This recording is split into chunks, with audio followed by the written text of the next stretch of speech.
For the background to American involvement in Vietnam, we must go back to a shell-cratered place called Dien Bien Phu. Supplied only by air, completely surrounded by the opposing Vietnamese, French troops were fighting the last battle of a long war over what had been called French Indochina.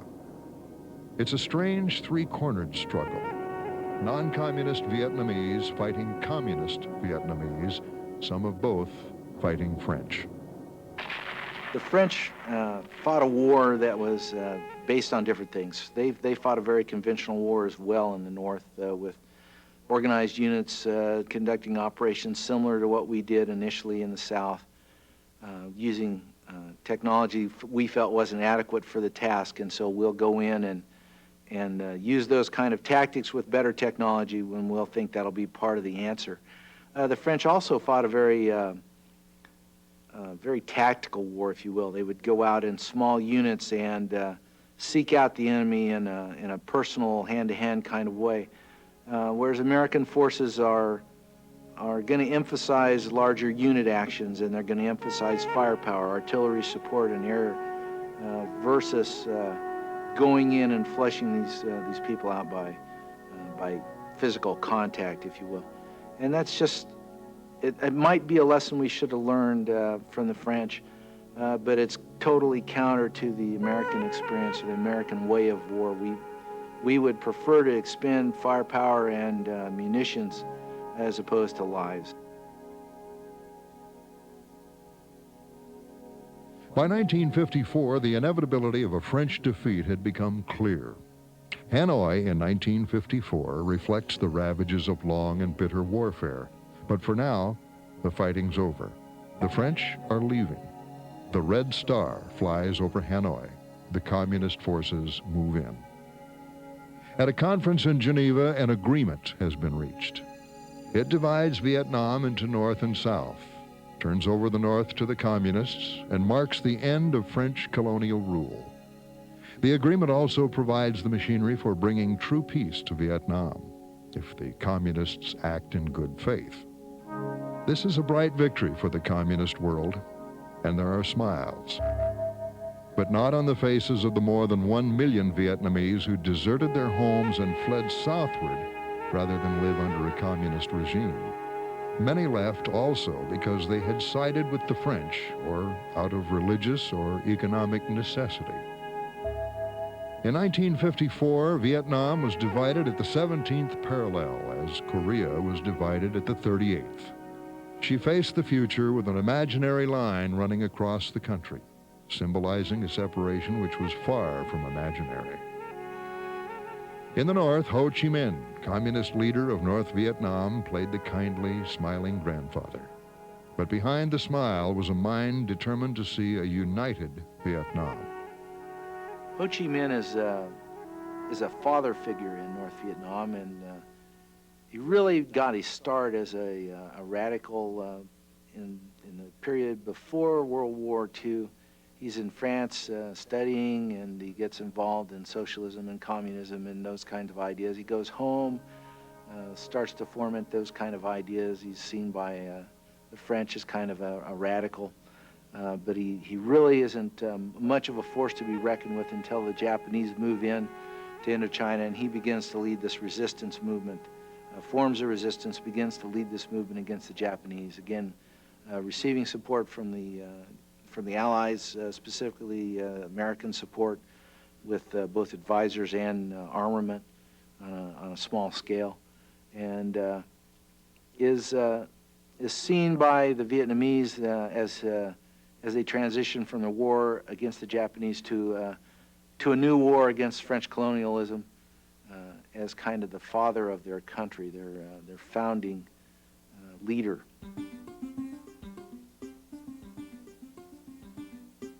American involvement had begun during World War II as OSS teams advised Vietnamese insurgents against the Japanese. However, as the communists increased their pressure on South Vietnam, its leaders asked for greater support to resist that pressure. So increasing communist aggression called forth increases in the scope of United States support. the U.S. was committed to stopping the march of what was seen as a monolithic communist threat. The election process called for in the Geneva Peace Accord broke down when the two sides each accused the other of rigging elections. As an added incentive for the West, the southern portion of the country was much more sparsely populated than the North. In 1954, President Eisenhower pledged economic aid to assist the government of the Republic of Vietnam in developing and maintaining a strong, viable state. America would make South Vietnam capable of resisting attempted subversion and aggression through military means. Land reforms attempted to redistribute farmlands in the South so that farmers could reap for themselves the fruits of their toil. With American economic aid, the South began to prosper, and hopes increased for a new Vietnam. These hopes, shared by so many in Southeast Asia, were reinforced at Manila, when in 1955, the United States and others signed the Southeast Asia Collective Defense Treaty, forming SEATO, which guaranteed the mutual security of Southeast Asia from armed aggression. If the South could not be brought under Hanoi's control by less forceful means, a new phase of the communist plan was ready to go into action. Guerrilla warfare, furtive and remorseless, aimed at destroying the government of South Vietnam. To Hanoi, it was a war of liberation. It did not seem so to the South Vietnamese leaders. This was the prize the communists were after: South Vietnam, rich in rice, and standing at the gateway to the rice-rich nations of Cambodia, Laos, Thailand, Burma, and East Pakistan. There were also natural resources: coal, phosphate, zinc, tin, manganese, the raw materials on which to base industrialization. Also natural rubber, which had long been the basis of the French colony's economy. By 1960, every area of life in the South has become a combat zone. This is a different kind of war. There are no marching armies or solemn declarations. But this is really war. It's guided by North Vietnam, and it is spurred by Communist China.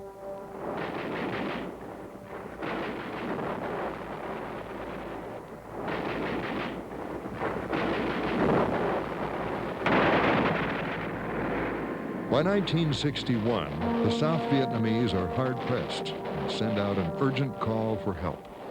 The answer to that call was prompt in arriving. America promised substantial military and technical aid, machines and equipment to resist aggression. The number of advisors grows in an effort to teach Vietnamese fighting forces how to put the new equipment to effective use. The American advisors were specialists, highly trained and motivated, often able to speak to the trainees in their own language. Instructors and advisors willing and able to teach the men of the Vietnamese forces, who are generally eager and quick to learn. Meantime, in addition to training Vietnamese fighting men, American advisor teams were working constantly to help relieve the human suffering of remote villages. Under pressure of growing communist aggression, the flow of American equipment and advisors also increased. American leaders saw this guerrilla warfare as a tactic in the global communist plan. They did not see it for what perhaps it was: a civil war.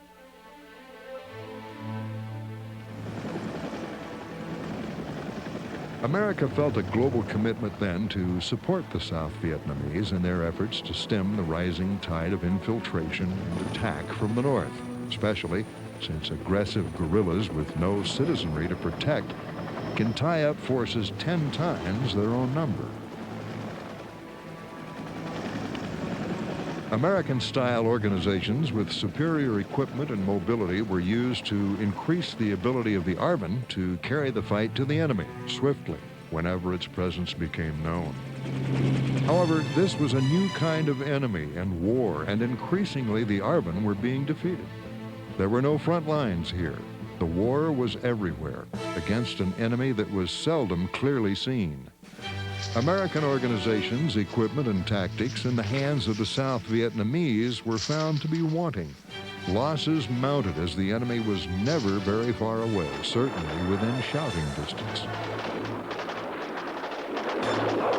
Throughout this time, American advisors worked to bring the level of training and combat readiness of South Vietnamese forces up as high as possible. But as North Vietnam continued to support the Viet Cong with supplies and fresh cadres, there was a growing need in South Vietnam for fighting men. The losses suffered by the South in combat were cruelly heavy for a nation whose population was no larger than that of New York State. The South appeared to be losing, but American military leaders strongly recommended against direct U.S. involvement in the war, while the civilian leaders of the United States struggled with how to save the South and stabilize the situation. Then in August of 1964, the scope of the conflict changed when North Vietnamese patrol boats and U.S. destroyers clashed in the Gulf of Tonkin. Renewed hostile actions against United States ships on the high seas in the Gulf of Tonkin have today required me to order the military forces of the United States to take action in reply. That reply is being given as I speak to you tonight. Air action is now in execution against certain supporting facilities in North Vietnam, which have been used in these hostile operations.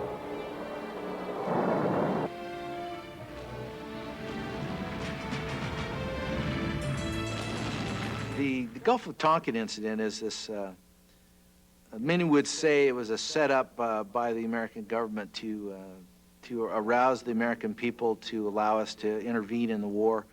But there does seem to be some hard evidence of an actual torpedo boat attack against American destroyers in the Gulf of Tonkin, resulting in an exchange of fire and causing the American government to be outraged by this attack in international waters. It's seen as a widening of the war by the North Vietnamese government, which leads to the Gulf of Tonkin resolution, the insertion of more American combat power on the ground in South Vietnam, and the application of American aerial power, if you will, against North Vietnam in an effort to punish them or cripple their ability to wage the war and support the war in South Vietnam. Later in August, Secretary of Defense Robert McNamara gave these thoughts to the American public. We wish to emphasize we seek no wider war. Our response will depend upon the action of the aggressors, in this case, the North Vietnamese. The key to the situation remains the cessation of infiltration from the north into the south.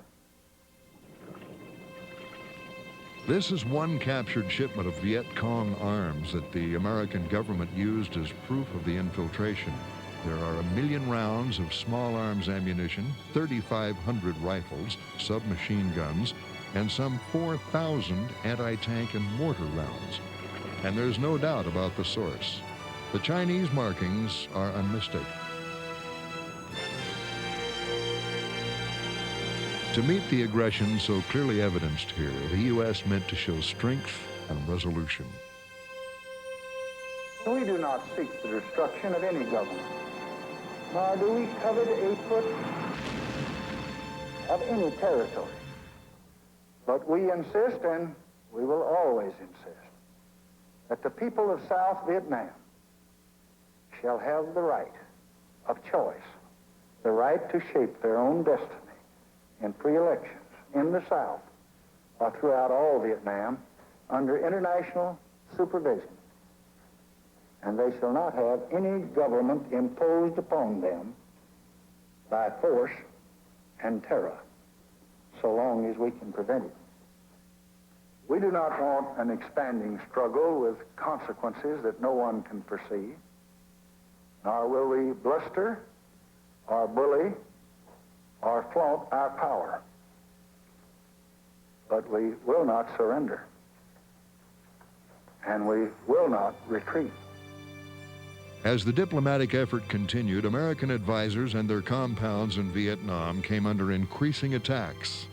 American support troops and installations became targets. Targets that South Vietnamese forces were unable to fully protect.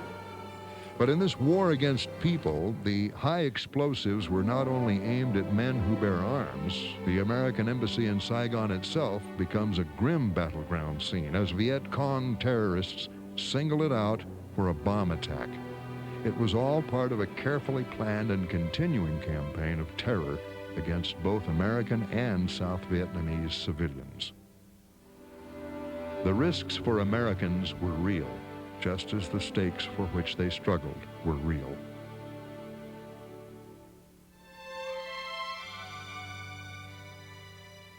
Most of the non-communist nations of Asia cannot by themselves and alone resist the growing might and the grasping ambition of Asian communism.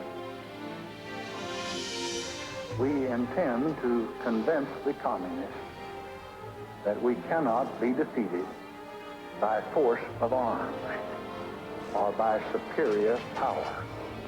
I have asked the commanding general, General Westmoreland, what more he needs to meet this mounting aggression. He has told me, and we will meet his needs. For the first time, combat units of the United States Marine Corps arrived in Vietnam, joining the other U.S. servicemen already there. It was the first time that Marines in full combat gear had hit the beach in an active combat zone since Korea. Army combat units also arrived, and the message of their presence on Vietnamese soil was plain.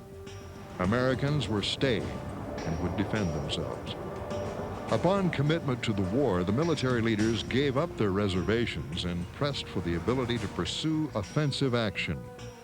The axiom being the best defense is a good offense. The American leaders felt that this new form of aggression must be defeated and proven unprofitable, where the communists would be encouraged to try it elsewhere. I do not find it easy to send the flower of our youth, our finest young men, into battle. I have seen them in 1,000 streets of 100 towns in every state in this union, working and laughing and building and filled with hope and life.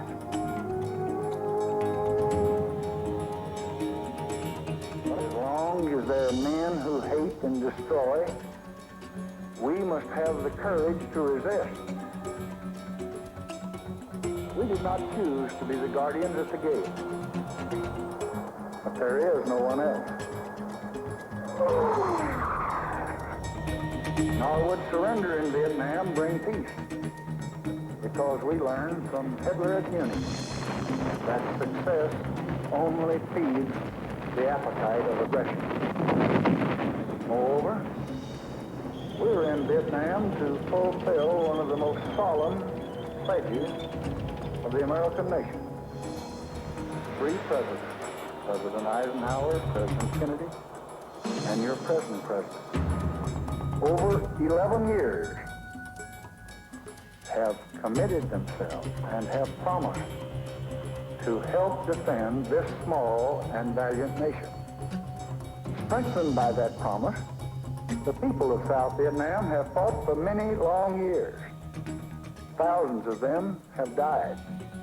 Thousands more have been crippled and scarred by war.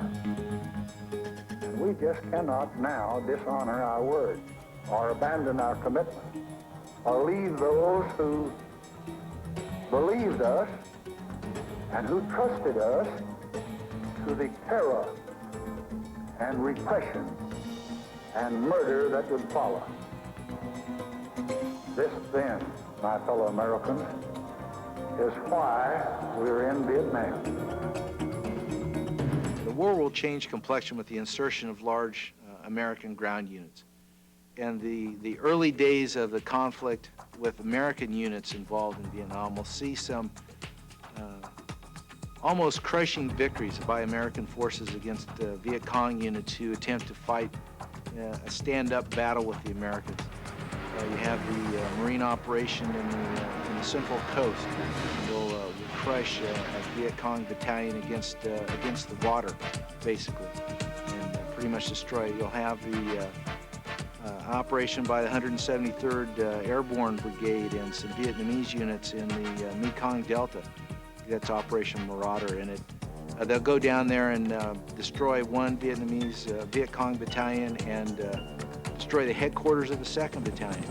And again, a very successful operation. Probably the most famous initial fight will be in the Ia Drang Valley with the 1st Air Mobile or 1st Air Cavalry Division going into action in Ia Drang Valley, and they'll be engaged by Viet Cong and North Vietnamese forces in a stand-up fight, and American firepower and air power will be applied along with air mobility and the insertion of reinforcements, and will be seen to be very successful. And the Americans will carry away from those initial successes the idea that conventional forces can find and crush these insurgent guerrilla forces in the stand-up kind of conventional war, and that'll form the basis for the search and destroy missions and the big sweeps that will come throughout the war, and as the war progresses for the Americans on the ground. Vietnam was a rice-rich country conjured up by non-Vietnamese diplomats at Geneva. Its borders were the accidental outcome of ancient conquests, French map-making, and Cold War compromise. It was a mixture of pretty scenery and ugly events. It was a land afflicted with a split personality, cities where people talk about the war and, if possible, make money from it, and the countryside, where people die in. Nowhere were the inconsistencies of Vietnam's war more obvious than in Saigon. Here, peace and war coexisted with alarming grace. The runways in Saigon Airport are lined with warplanes, which fly more than 1,000 missions a week. But 37 times a week, the military traffic pauses to allow the landing of sleek international airliners. Commercial planes approaching Saigon were seldom fired on by the Viet Cong in the early years of the war, but military aircraft were riddled with increasing frequency. Even ambulance helicopters went armed in self-defense. The ambulance helicopters left Saigon day and night to haul in 700 casualties a month. Their code name was Dust Off. The civilian side of the airfield had a bright, modernistic terminal with luxurious VIP facilities. For years, it was the scene of press conferences in which departing American dignitaries have assured the world that the war was going splendidly. Just across the runway was the mortuary, where America's combat dead were processed for shipment home. Each arriving commercial plane carried its cargo of generals, Paris-dressed designers, mutual fund salesmen, CIA agents, and round-the-world tourists. To the tourists, braced for war-torn capital, Saigon was a surprise. Ladies and gentlemen, I am Miss Susie. Before starting the tour this morning, I would like to extend to all of you our warmest welcome. Many thanks for your visit to Saigon. They say that you haven't seen the Orient if you haven't seen Southeast Asia, and I think that you haven't seen Southeast Asia if you haven't been in Saigon. Saigon, the sophisticated capital of the Free Republic of Vietnam, is one of the most attractive cities in Southeast Asia. It is noted for its beautiful women wearing long tunics slit up to the waist. It has been called the Pearl of the Far East and Paris of the Orient, and is characterized by a combination of French and Oriental cultures and tastes. The population, which was 400,000 before the last war, has now increased to an estimated 2 million. This overcrowding of the city has resulted in a heavy traffic, an atmosphere of constant activity, and a housing shortage. But however, despite of this overcrowding of the city and of business activity, Saigon has retained much of its pre-war beauty.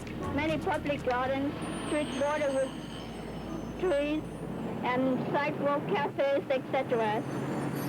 Saigon history is just back only to 200 years when it was just a cluster of fishermen.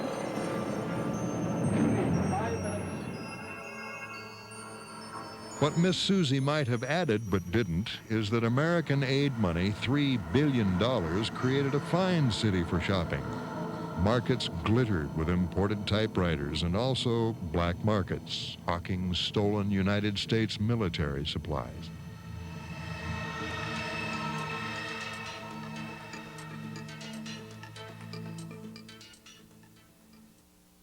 The United States Embassy advised tourists that bus trips outside the city were not recommended. Leaving Saigon even by dust-off ambulance helicopter had its risks. The Viet Cong offered a bounty of almost $500 for each chopper shot down.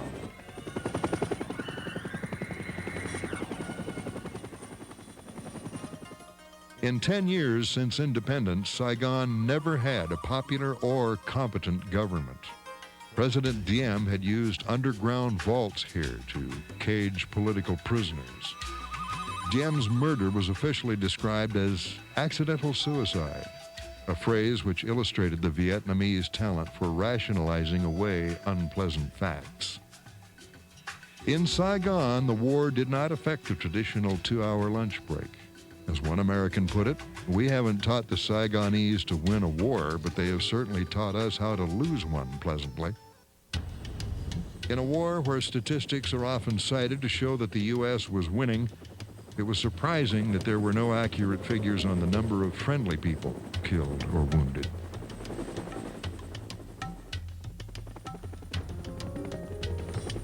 The Pentagon admitted its figures on Vietnamese Army casualties didn't add up. There were no counts at all on the civilians killed. There was an understandable lack of enthusiasm by Vietnamese for dying in this war. The war had failed to become a crusade. The fact is that few people were eager to get shot at in a rice paddy for a government that had little support. South Vietnam had less and less cohesion against an enemy that had growing success in winning its guerrilla war.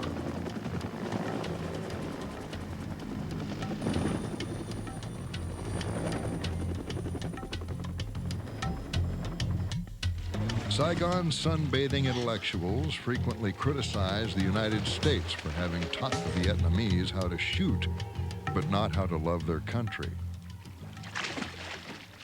The losses for the week, U.S. losses from hostile action were 11. 1 KIA, 1 MIA, and 9 wounded in action. Last week, these were 31, as you recall, 4 killed in action and 27 wounded in action. RVN personnel losses were 840.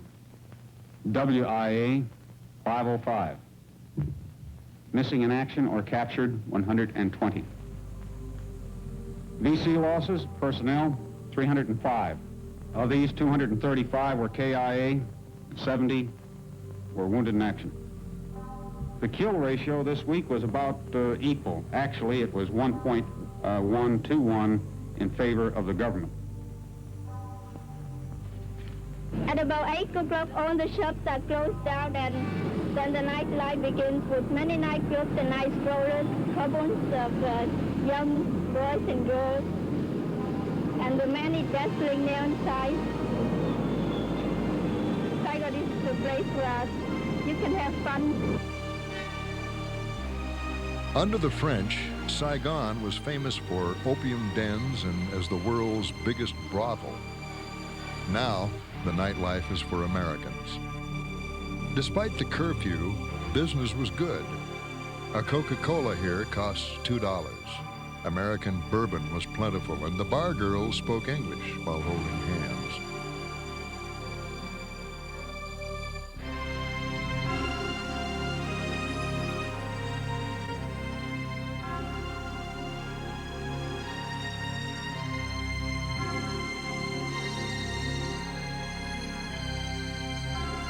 There still was a nostalgia in Saigon for the French.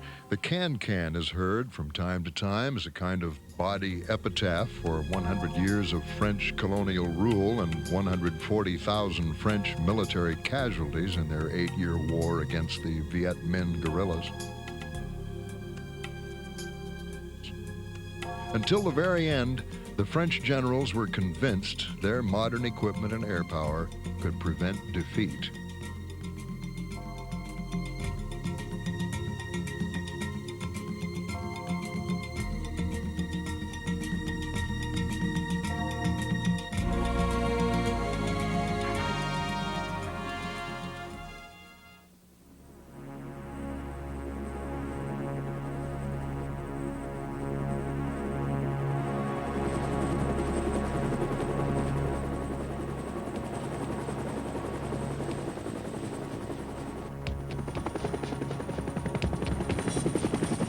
Despite the jet scream of modern war, just across the canal, life goes on in the Paddies as it has for 1,000 years. American helicopters cannot win the war in Vietnam without the support of these people in the Paddies. But it's one of the contradictions of the war that the peasant, who is the key to its outcome and who suffers most from it, had no real commitment to it. Both the Viet Cong and the government promised him a bright future, but he believed neither side. 3/4 of Vietnam's people were rice farmers like these. They're poor, illiterate, undernourished, and had never known political liberty. Their life expectancy was 35 years. A large percentage were sharecroppers, paying a stiff rental for the privilege of farming someone else's land.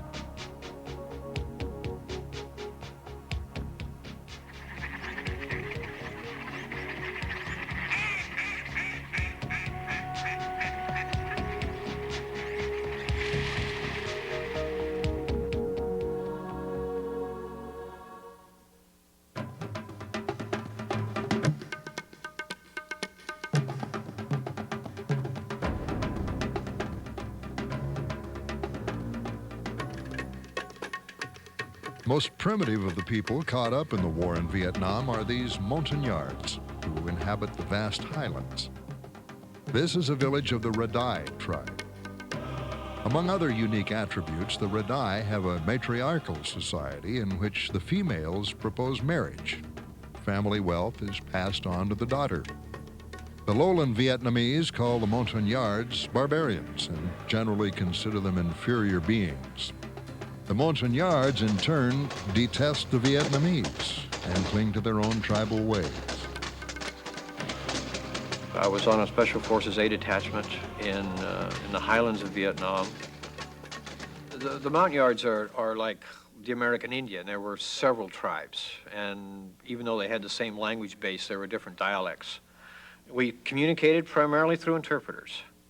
We had one or more interpreters on the payroll, and they were natives.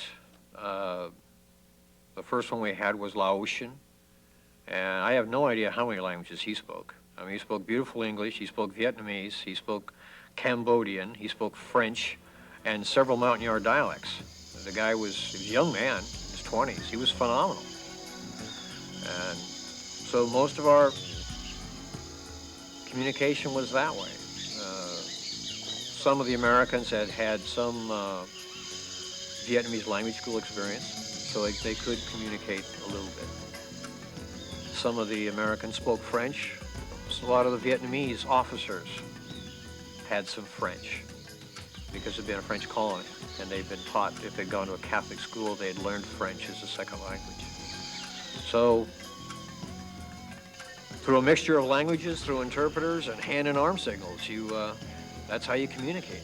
And you learn basic things after a while, like telling people how to, stop shooting or to start shooting or go left or go right. You learn those things. You make do. For years, American aid officials tried to convince the Montagnards to use their buffalo for farming instead of for religious sacrifices. But the tribesmen still preferred to hamstring the animals and hack them to pieces in ceremonies like this one, which honors the rain gods.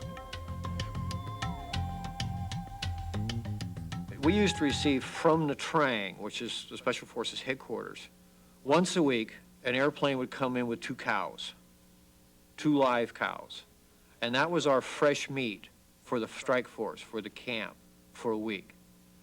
And I don't remember which day of the week it was, but every week that plane would arrive, and it was a big celebration, and the troops were all happy, and the cows would be taken off of the plane and taken to wherever they, in the camp, wherever they slaughtered them, they'd slaughter them. They'd have a big feast that night, and that meat would last for a week, and then the plane would come in again with 2 more cows. Well, during Tet, all the American units all over Vietnam were under tremendous pressure, and they were fighting for their lives. So these half a dozen or so handful of Americans and their bunch of Montagnards out in the highlands are forgotten about. So no airplane comes in with the cows, and nothing else. There was no resupply of ammunition or anything, but fortunately we had enough stockpile to last. So we didn't get our cows for about 2 weeks.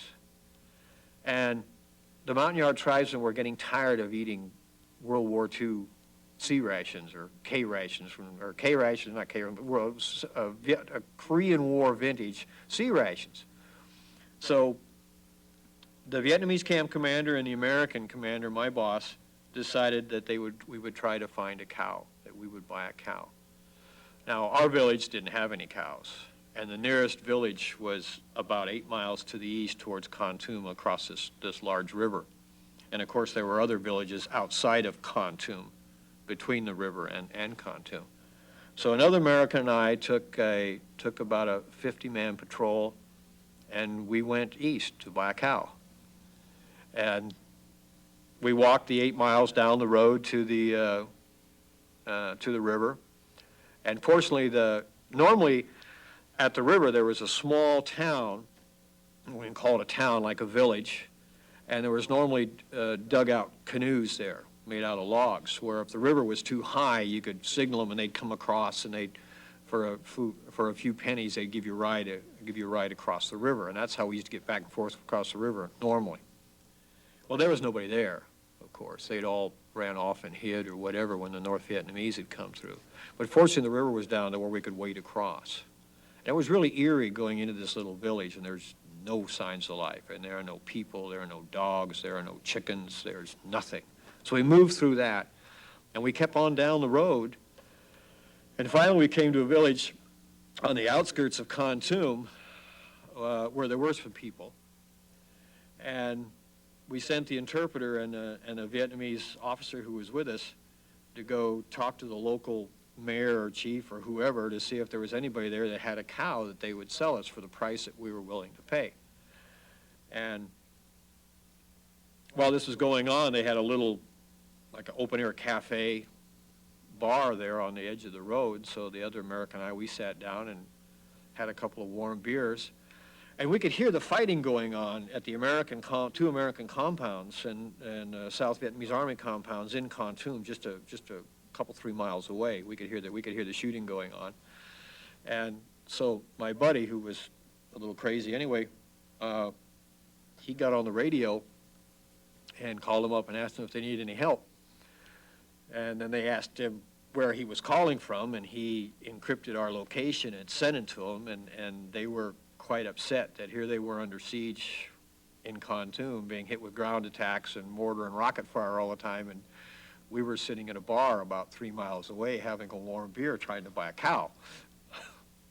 As it was, we weren't able to make our purchase, and we made our way back to camp, and the next day or two, an airplane came in with our cows. One of the biggest problems facing the Saigon government was integrating the nearly 700,000 Montagnards back into a national life.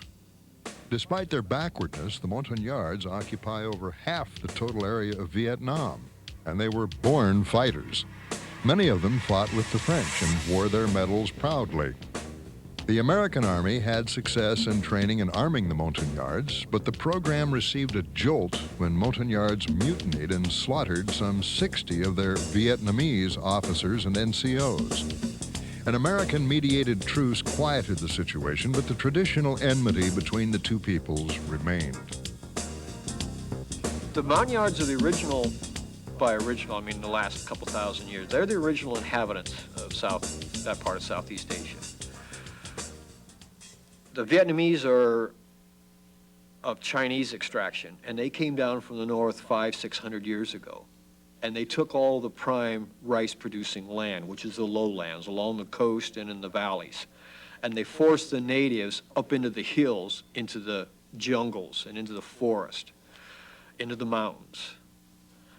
And it's kind of like we did to the American Indian. You know, we forced them onto reservations. They didn't force them onto reservations. They just pushed them off the prime rice-growing land up into the hills, where they had to start using a slash and burn type of farming on the sides of the jungle slopes. So actually go in, they'd burn off, you know, cut a section down, and they'd burn it, and then they'd plant rice.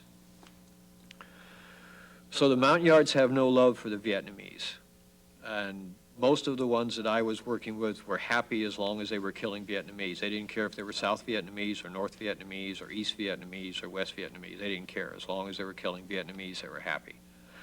And they would fight for anybody that would arm them and pay them. And the French did before we got there, and we did after the French left. We would go out with 100 Montagnards, usually a company size, and we would move down trails through the forest. You may have heard other veterans or people talk about that you should never walk on trails in Vietnam because you'll get ambushed and you'll run into booby traps. You cannot move 100 soldiers through the forest quietly without going on trails. It's not impossible to do. And our job wasn't to sneak around so much as to go out and find the enemy. So if we made a little bit more noise than we should, then that's just the way it was. I will say one thing is when you're dealing with Montagnards, at least in my situation, the whole time that we were there, we only had one patrol ever get ambushed. Montagnards normally don't get ambushed because they're like going out with Apache scouts in the Southwest United States. They know the bad guys. They can smell the North Vietnamese before you get to them. And we used to use a little tricks of the trade, since in our area of operation there was nobody else but us. So everybody we ran into was the bad guys. Our lead element, we'd have in front of the company, we usually had a squad from the reconnaissance platoon out in point, usually about 6 Montagnards. The first 2 were dressed in NVA uniforms carrying AK-47. And then shortly behind them would be the rest of their squad, and behind that would be the rest of the company. So normally our initial contacts with the enemy, when they saw our guys walking down the trail, they thought they were other North Vietnamese. And it worked. Most of our contacts were with the North Vietnamese Regular Army on trails. They were walking down the trail, smoking cigarettes at Sling Arms, smoking and joking, just like any other GI and any other army out. They were not the Supermen. They made mistakes just like everybody else. The primary source of units for early deployment to Vietnam was the Strategic Army Forces, or STRAFE. STRAFE units were maintained in the United States for short notice commitment anywhere in the world. However, in meeting and sustaining commitments in Vietnam, the Army had to draw on the technical skills and leadership contained in these units.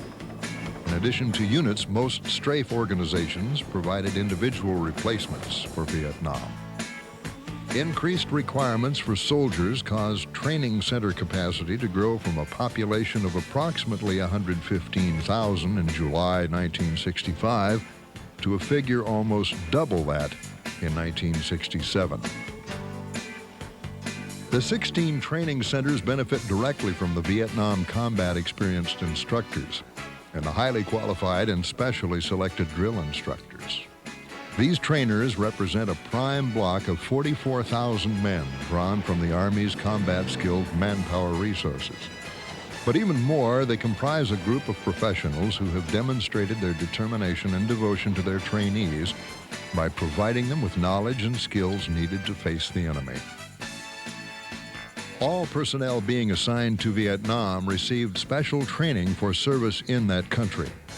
Lessons learned in Vietnam were incorporated in the regular basic combat training, advanced individual training, and unit training at posts throughout the United States.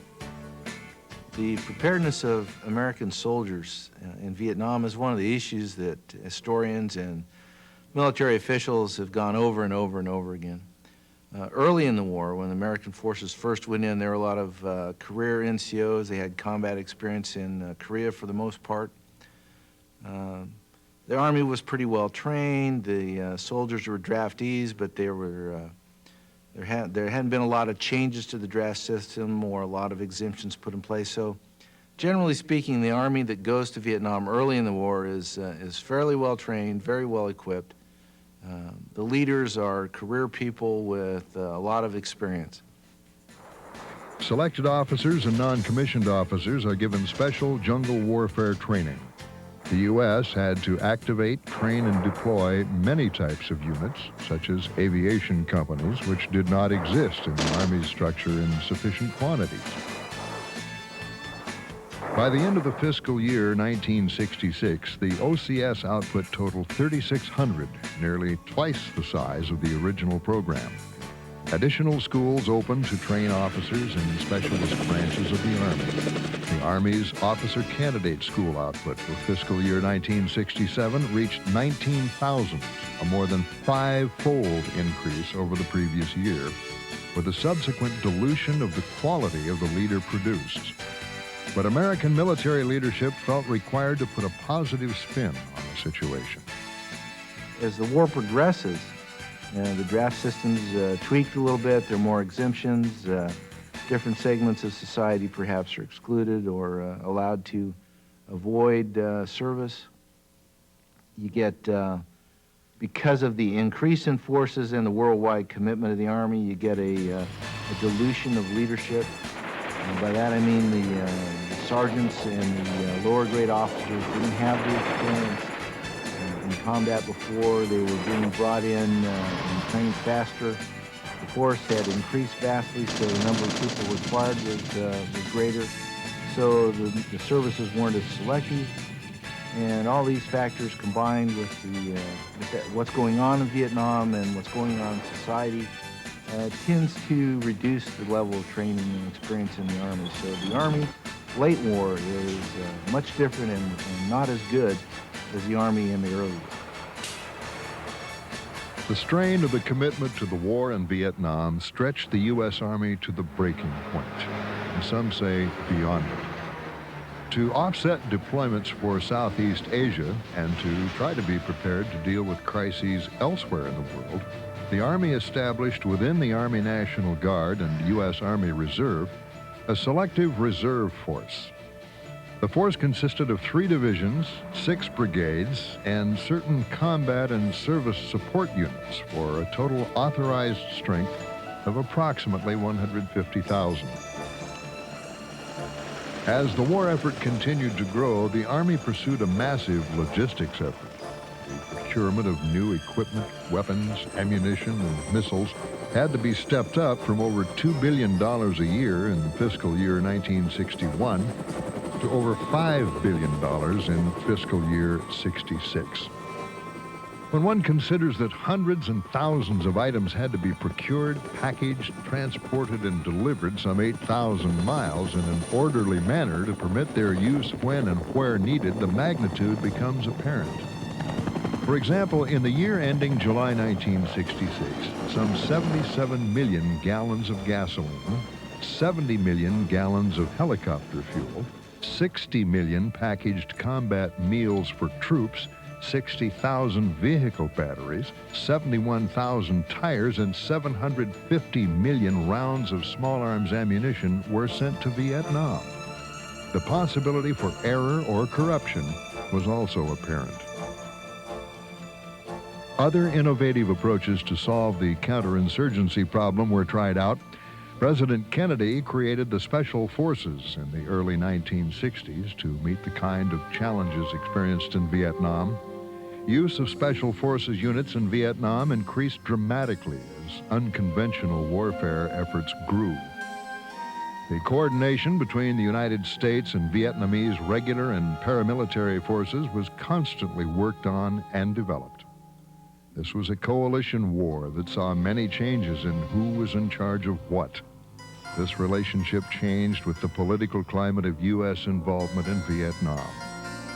And it's a war that's fought very much in line with political guidance from the civilian government to the military leaders. We're given very little leeway or latitude how to pursue the war. And oftentimes, President Johnson, perhaps jokingly, maybe not, said that you didn't bomb an outhouse in North Vietnam without his permission. And that's the kind of philosophy. It's very close civilian control of the military's efforts to fight this war and what we can and cannot do in this conflict. The American soldier was once again in the vanguard in a national effort to bring political justice to South Vietnam. The battle was just warming up, and American involvement in this jungle war would grow to unimagined levels. The American military and the nation itself would never be the same.